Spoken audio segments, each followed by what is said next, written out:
Before the most powerful man in the city's underworld left for a week-long medical retreat, he did something his family never saw coming. Alessandro Honk didn't hand the keys of the empire to his captains. He left his sprawling estate in the hands of his beautiful, sharp-tongued daughter-in-law, Valeria. But as the iron gates clicked shut, Alessandro wasn't miles away at a clinic. He was sitting in a darkened room deep within the mansion, watching. He wanted to see if Valeria was the loyal successor she claimed to be, or the rot he suspected was eating his empire from the inside. What he witnessed her do to a silent, invisible maid named Elena Russo left him frozen in shock. But it was a single, secret phone call from the depths of the mansion's freezing cellar that changed the power of the Honk family forever.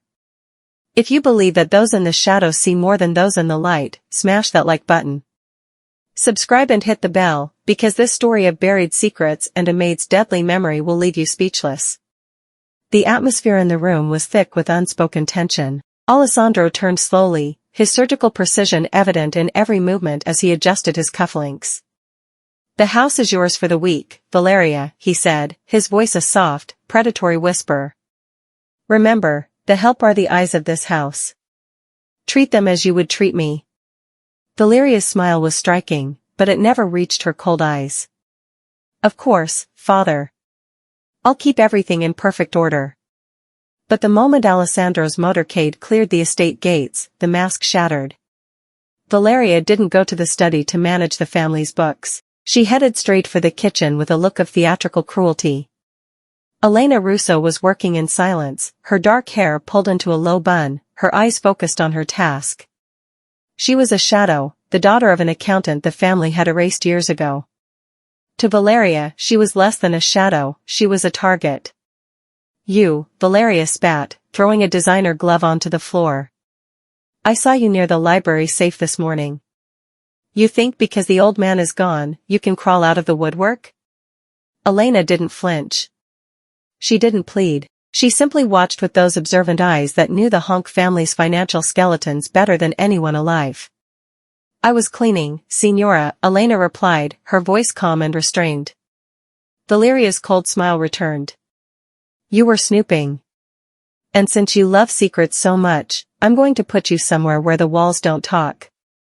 With a snap of her fingers to the guards she had already bought with stolen money, Valeria ordered the heavy iron door of the ancient wine cellar opened. As Elena was shoved into the windowless, freezing dark, Valeria laughed. "Stay there until you rot. Maybe then you'll learn your place." Valeria thought she had silenced a non-person. She didn't know that in the pitch black of the cellar, Elena was reaching into her uniform for a hidden burner phone. She wasn't calling the police. She was calling the private line of the man who was still watching. The heavy iron gates of the Honk estate had barely clicked shut behind Alessandro's motorcade before the air in the foyer curdled. Valeria stood at the top of the marble staircase, her red silk dress cascading like a pool of fresh blood against the white stone. She didn't look like a daughter-in-law anymore. She looked like a conqueror who had finally breached the city walls. "Line up. All of you," she shrieked, her voice cutting through the silent grandeur of the hall. The staff, accustomed to Alessandro's quiet, surgical discipline, scrambled into a ragged line. Elena Russo took her place at the end, her back straight, her observant eyes fixed on a point just above Valeria's shoulder. She could feel the predatory energy radiating from the woman above them, the scent of expensive perfume masking a very cheap soul. Valeria descended the stairs slowly, her heels clicking with the rhythm of a firing squad. She stopped in front of the head butler, a man who had served the Honks for 30 years. "You." "Gone," she said, her cold smile never reaching her eyes. "And you. And the three of you in the back. Your loyalty was to an old man who is currently rotting in a clinic. I have no use for relics." As the dismissed staff began to murmur in shock, Valeria's gaze finally landed on Elena. The silence grew heavy, suffocating. Valeria stepped closer, invading Elena's personal space until they were inches apart. She reached out a manicured hand and flicked the fabric of Elena's spotless uniform. "And then there's the shadow," Valeria mocked, her voice dropping to a theatrical whisper so the remaining staff could hear every word. "Elena, isn't it? The daughter of that pathetic little accountant who couldn't keep his hands out of the till." You think that by blending into the wallpaper, I won't notice the stench of failure clinging to you? Elena didn't blink. I am here to serve the family, Signora. You are here because my father-in-law has a soft spot for charity cases, Valeria snapped, her face contorting with sudden, sharp cruelty. She turned to the rest of the trembling staff. Look at her. This is what happens when you mistake silence for importance. She is a non-person. A ghost. Valeria suddenly leaned in, her breath hot against Elena's ear. I know you saw me in the library this morning, Elena. I saw it in those dull, prying eyes of yours. But remember this, in this house, I am the judge, the jury, and the executioner. If I catch you looking at me again, I won't just fire you, I'll make sure you disappear just like your father did. Valeria straightened up, laughing at the collective gasp of the room. She felt intoxicated by the vacuum of power Alessandro had left behind.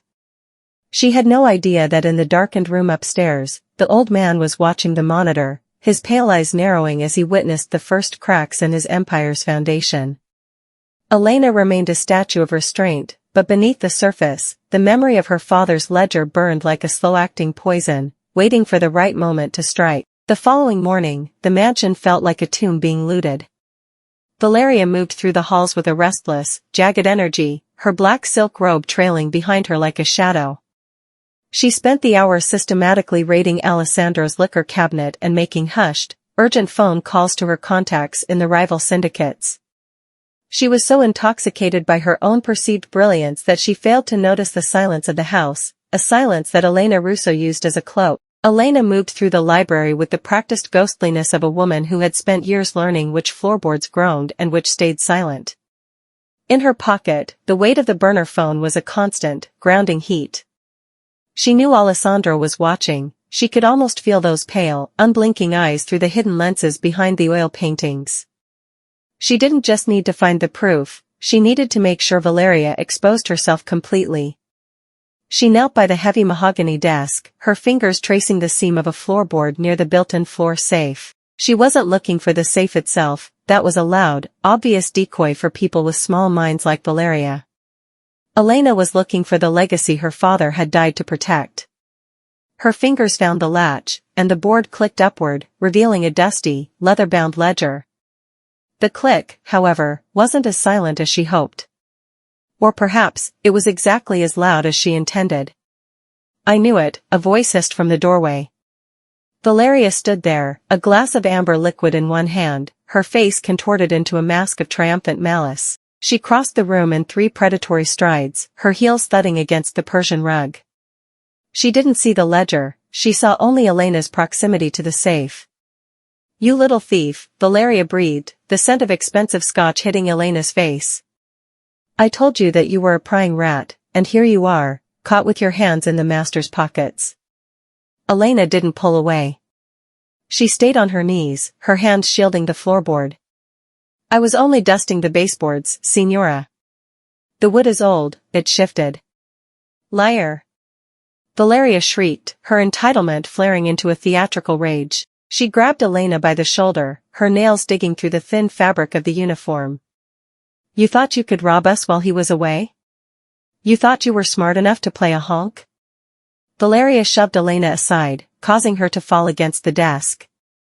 Elena's hand went into her apron, discreetly hitting the speed dial on the burner phone as she fell. In the darkness of the cellar later, the connection would be vital, but for now, she needed Valeria to commit a crime Alessandro could never forgive. Valeria peered into the shadows of the desk, but her greed blinded her. She saw the safe but missed the ledger hidden in the hollow space.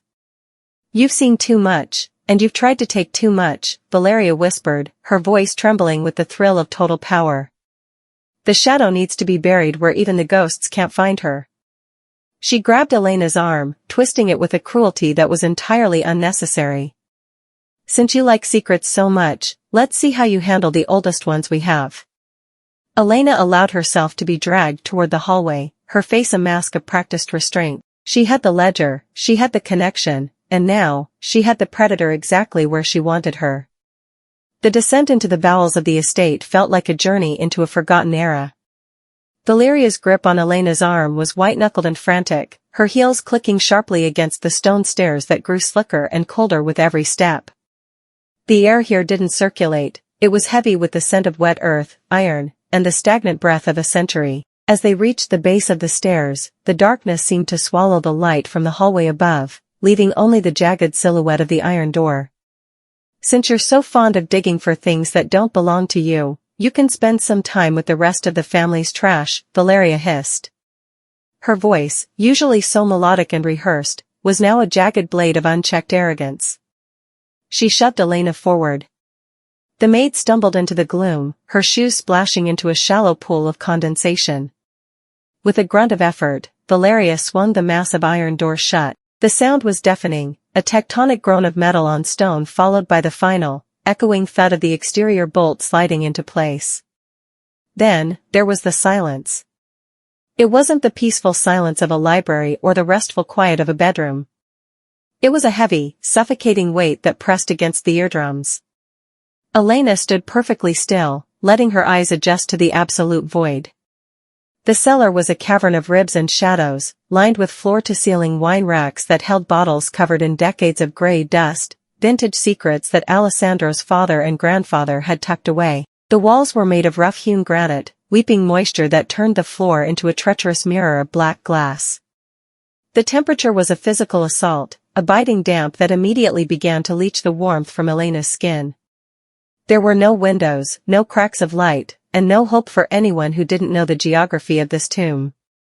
To Valeria, this was a prison. To the world above, it was a storage room. But Elena Russo did not panic. She reached into the hidden pocket of her apron, her fingers brushing against the cold leather of the ledger she had managed to tuck away during the struggle. Then, she pulled out the burner phone. Its small, liquid crystal screen flickered to life, casting a ghostly blue glow over her calm, resolute features. The light reflected in her eyes, turning them into twin sparks of defiance. She wasn't just a maid locked in a cellar. She was the daughter of the man who had built the maps for this empire, and she knew that in the dark, the one who holds the light is the one who holds the power. She looked at the signal bars on the phone, watching them dance. She didn't need a miracle, she only needed a connection. Moving toward the furthest rack of wine, she prepared to make the call that would collapse Valeria's world before the sun could rise. The blue light of the burner phone carved Elena's features into sharp lines of cold determination, reflecting off the damp stone walls like a phantom. To anyone else, the cellar was a tomb of dust and rotted cork, but to Elena, it was a sanctuary of memory. She pressed her back against a rack of vintage Barolo, the cold seeping through her uniform, and closed her eyes. She wasn't just Elena the maid. She was Elena Russo, the daughter of Julian Russo, the man who had been Alessandro's shadow for 20 years. Her father hadn't just been an accountant, he had been the architect of the Honk family's wealth, a man who understood that every bullet fired in the streets had a decimal point attached to it in a ledger. He had taught Elena that numbers were the only language that didn't lie. "Memory is a debt that eventually comes due," her father had whispered to her the night before he vanished. She could still see him in his study, the smell of old paper and tobacco clinging to his suit as he handed her the encrypted ledger she now clutched to her chest. He knew the rot was coming. He knew that Alessandro's circle was being infiltrated by people who mistook the family's legacy for a buffet. When Julian disappeared, the world assumed he had fled with stolen millions. But Elena knew better. Her father had been erased because he knew which names were being written into the margins of the family's accounts, names like Valeria's. For 10 years, Elena had waited. She had scrubbed floors, polished silver, and endured the invisible status of a servant, all to get back inside the walls of the Honk estate. She had watched Valeria marry into the family like a parasite finding a host, wearing designer red to mask the blood she was draining from the empire. Valeria believed servants had no eyes, no ears, and certainly no history. She was wrong. Elena was the living ghost of the man who knew where every body was buried and every dollar was laundered. She opened her eyes, the blue light of the phone illuminating the ledger's leather cover. This book didn't just contain numbers, it contained the proof of her father's loyalty and Valeria's ultimate betrayal. Elena wasn't trapped in this cellar with the family's secrets, the secrets were trapped in here with her. She scrolled through the contact list on the burner phone until she reached the only number that mattered, a private line that had remained silent for a decade. It was time to remind Alessandro Honk that while his daughter-in-law was busy playing queen, the ghost of his most loyal servant was ready to settle the bill. Above the damp, suffocating silence of the cellar, the mansion groaned under the weight of a sudden, chaotic life. Valeria had wasted no time. With Elena locked away and the loyal staff purged, she had transformed the Moretti estate into a playground of glass and greed. Crystal chandeliers that usually illuminated quiet, calculated business meetings now flickered over a sea of expensive silk and stolen champagne. Valeria stood at the center of the grand ballroom, draped in a white gown that shimmered like a fresh layer of snow over a grave. She held a glass of vintage cristal, the kind Alessandro kept only for the highest celebrations, and toasted the room. Around her gathered a collection of men and women who shared her hunger, a crooked banker, a rival family's lieutenant, and the treacherous security chief she had bribed to turn a blind eye. To the new order, Valeria laughed, her voice carrying an edge of manic triumph. To the end of the Stone Age and the beginning of ours. The music was loud, a driving, modern beat that clashed violently with the classical architecture of the hall. Guests spilled out onto the terrace, flicking ash onto the manicured lawns Alessandro treated like a sanctuary. To Valeria, this wasn't just a party, it was a coronation. She moved through the crowd, accepting congratulations for a transfer of power she believed was already complete. "Is the little bird still in the cage?" the rival lieutenant whispered, leaning into Valeria's space. "She's exactly where she belongs," Valeria replied, her cold smile widening. "Deep enough that no one will hear her scream, and forgotten enough that she won't even be a memory by morning. By the time my father-in-law returns from his retreat, the bank accounts will be drained, the ledgers will be burnt, and we will be the only ones left standing." She felt untouchable. She mistook the absence of Alessandro's voice for the absence of his power. She didn't notice that the security cameras, the ones her bot guards claimed were looped, were actually tracking her every movement with surgical precision. She didn't see the way the shadows in the corners of the room seemed to deepen, or how the air felt charged with the static of an approaching storm. Valeria took a long, indulgent sip of her wine, looking out over her kingdom. She believed she had won because she had the keys, the house, and the silence of the Maid. She had no idea that beneath her dancing feet, a signal was traveling through the dark, and the man she thought she had outsmarted was already at the gates, his unblinking eyes watching her celebrate her own destruction. In the suffocating dampness of the cellar, Elena didn't tremble. The muffled thumping of bass from Valeria's party vibrated through the stone ceiling, a rhythmic reminder of the decadence above, but Elena was focused on the small, glowing screen in her palm. She adjusted her position against the cold wine rack, the leather of her father's ledger pressed firmly against her lap. With a steady thumb, she pressed the call button. The line didn't ring. There was only a heavy, expectant silence, followed by the click of a connection. "Speak," came the voice. It was Alessandro. He sounded like a man carved from ice, low, dangerous, and devoid of the retreat exhaustion he had performed for Valeria. "The vintage 1948 Barolo on the third rack has turned to vinegar, Senior Honk," Elena said. Her voice wasn't the soft, subservient tone of a maid. It was crisp, analytical, and layered with the same predatory intelligence that Alessandro possessed. "But the rod isn't limited to the cellar. It has moved up to the ballroom." There was a pause on the other end, a silence where a lesser man would have asked who she was. Alessandro didn't. He recognized the cadence of a professional. "I am watching the ballroom, Elena," he replied softly. "I see a woman playing queen. I see guests who think they are drinking my wine. What do you see that I don't?" "I see the ghost of Julian Russo's work," Elena said, her eyes narrowing in the dark. "I have the physical ledgers Valeria tried to burn. She thinks she's laundering your wealth into a rival syndicate, but she's actually walking into a trap her own greed created. She has shifted 10 million into an offshore account that she doesn't realize is a honeypot. She isn't just stealing from you, she's handing your keys to the Morettis." Julian's daughter, Alessandro mused, and for the first time, a flicker of something resembling respect warmed his tone. "You've been a shadow in my house for 2 years. Why now?" "Because Valeria is no longer just a thief. She's a liability, Elena replied. She locked me in this cellar because she thought I was a witness. She didn't realize I am the evidence. I have the digital keys to every transaction she's made in the last 48 hours. I can give you the proof you've been waiting for, but I want my father's name cleared of the theft Valeria's family framed him for. Evidence is the only currency I trade in, Alessandro said. Tell me where to look. Open the feed for the cellar, Alessandro. Watch me, Elena commanded. She held the ledger up to the hidden lens she knew was embedded in the masonry. The power in this house didn't leave with your car. It's been down here in the dark, waiting for you to come home. The silence of the line was broken only by the rhythmic thumping of the party upstairs, a heartbeat of impending doom that Elena ignored as she waited for Alessandro's command.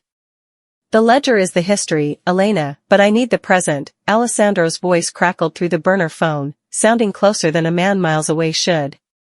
My father was a paranoid man. He didn't trust banks, and he certainly didn't trust digital clouds. He built a failsafe into the very foundation of that cellar. Elena stood, the blue light of the phone illuminating the swirling dust motes. Tell me where. Go to the far west wall, Alessandro instructed, his tone shifting into the precise, cold cadence of a navigator. Row 12, slot 44. There is a bottle of 1920 Chateau Latour. It has stayed in that exact spot since the day the cellar was finished. Not even the most expensive guest is allowed to touch it. Elena moved through the gloom, her fingers brushing against cold glass and wrought iron until she found the coordinates. The bottle was caked in a layer of dust so thick it looked like gray velvet. Unlike the others, this bottle felt strangely heavy, its balance off-center. Pull the cork, Elena. It isn't wine inside. She gripped the neck of the bottle and twisted. With a muted click, the top didn't pop, it unscrewed. The hollowed-out glass revealed a small, sleek obsidian drive tucked into a bed of anti-static foam. That drive is linked to the mansion's internal server, Alessandro continued. Valeria thinks she's been using a private encrypted line to move my assets, but she's been using the house's guest network. Every keystroke, every offshore routing number, every whispered betrayal she typed into her laptop has been mirrored onto that drive in real time. Elena pulled the drive out, its surface cold against her palm. She's handing over the port authorities to the rival syndicates as we speak, Alessandro. She just sent the final authorization code. I know, Alessandro replied, and Elena could almost hear the predatory smile in his voice. She thinks she is the one opening the gates. She doesn't realize that drive allows me to rewrite the destination of those funds. By the time she realizes the money is gone, it won't be in a rival's pocket. It will be in a trust for the man she tried to erase, your father. And Valeria? Elena asked, looking up at the stone ceiling. She wanted a celebration, Alessandro whispered. I'm about to give her a finale she'll never forget. Stay in the shadows, Elena. The lights are about to go out. The transition was so seamless it felt like a glitch in reality. One moment, the mansion was a pulsating vein of neon light and bass, the next, the music died with a sickening electronic whine. The sudden silence was more jarring than a scream. Upstairs, the laughter of the guests faltered, replaced by the rhythmic, heavy thud of tires on gravel. Alessandro's motorcade didn't arrive with sirens or fanfare. The fleet of black SUVs glided through the gates like a funeral procession for the living. The headlights swept across the ballroom windows, momentarily blinding the revelers who stood frozen with champagne glasses halfway to their lips. Valeria stood at the top of the grand staircase, her white dress shimmering under the dimming chandeliers. A cold prickle of dread raced down her spine, but she forced her features into a mask of indignant command. Who authorized this? She demanded, her voice echoing into the hollow silence. I gave orders that no one was to enter. The massive oak doors didn't just open, they were filled by the presence of a man who commanded the very air in the room. Alessandro Honk stepped into the foyer, his dark tailored suit cutting a sharp silhouette against the night. He looked neither tired nor ill. His steel-gray hair was perfectly in place, and his pale eyes were as unreadable as a frozen lake. Behind him, a wall of silent, stone-faced men moved with military precision, flanking the room and cutting off the exits. The steel-gray boss didn't look at the crooked bankers or the rival lieutenants who were now scrambling to hide their faces. He looked up, his gaze locking onto Valeria. "A celebration, Valeria?" Alessandro asked. His voice was a soft, predatory rasp that carried further than any shout. "I was under the impression you were keeping my house in order, not putting it on the auction block." Valeria's posture remained perfect, but her sharp cheekbones were flushed with a panicked heat. "Father. You're early. We were simply holding a small benefit in your honor. For your recovery." Alessandro began to climb the stairs, his movements deliberate and terrifyingly calm. Each step sounded like the tolling of a bell. "I have never felt better," he whispered, stopping just one step below her so she had to look down into the abyss of his stare. "In fact, I've spent the last hour in the cellar. It's a fascinating place, isn't it? So full of things that refuse to stay buried." He reached out and plucked the glass from her trembling hand, handing it to one of his men without breaking eye contact. "The party is over, Valeria. But the accounting is just beginning." The silence in the grand ballroom was absolute, broken only by the frantic, shallow breaths of the guests who had realization dawning on their faces. Alessandro stood at the top of the stairs, a figure of terrifying poise. He gestured toward the shadows of the foyer, and the heavy iron bolt of the cellar stairs was heard sliding open from below. Elena Russo emerged. She did not walk like a servant, she walked with the measured, lethal grace of a woman who had carried the truth through the dark and survived.